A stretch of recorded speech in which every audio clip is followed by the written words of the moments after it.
Түркістан қаласына ресми сапары кезінде президент Нұрсұлтан Назарбаев қаланың даму концепциясымен танысып, жаңа әкімшілік іскерлік орталықты салтанатты жағдайда ашқан болатын. Арнайы белгі қойылған бұл жер халықтың көп келетін мекеніне айналып отыр. Өйткені Түркістанның жаңа дәуірі басталатын аумаққа тұрғындар қызығушылықпен әрі зор мақтанышпен қарайды. Елбасымыздың өзі келіп, арнайы ашып берген мына белгінің маңайы бүгінде тақыр дала болғанымен, алдағы 3 жылдың ішінде бұл осындағы ең көрікті мекендердің біріне айналары сөзсіз. Иә, келешекте көрікті мекенге айналатын бұл маңға қазірдің өзінде келушілер көп. Әсіресе балғындар қатары қалың.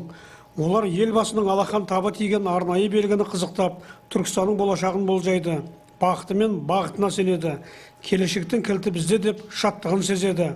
Түркістан тұрғынымыз өзіміз.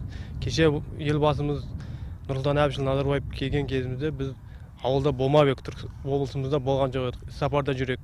Мына қазір келе жатып, жолдан соқтық осы жерге. Жеткенше асықтық осы жерге.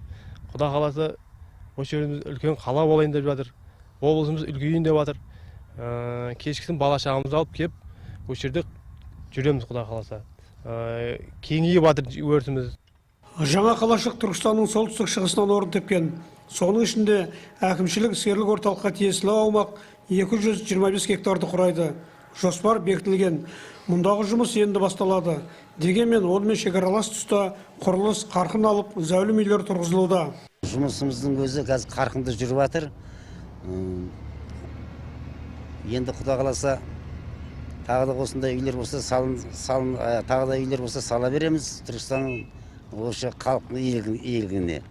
Плиталарды өзіміздің заводымыз бар, содан шығарып жатырмыз. Кірпіште өзімізден шығып жатыр.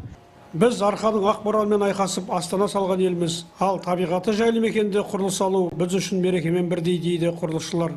Шындығында Түркістан осындай отаншыл азаматтардың арқасында түлей бермек, түрлене бермек. Түркістан қаласынан Мұхтар Атабек, Талғат Елеубеков, Мұхан Мұратұлы, Тұран Ньюс.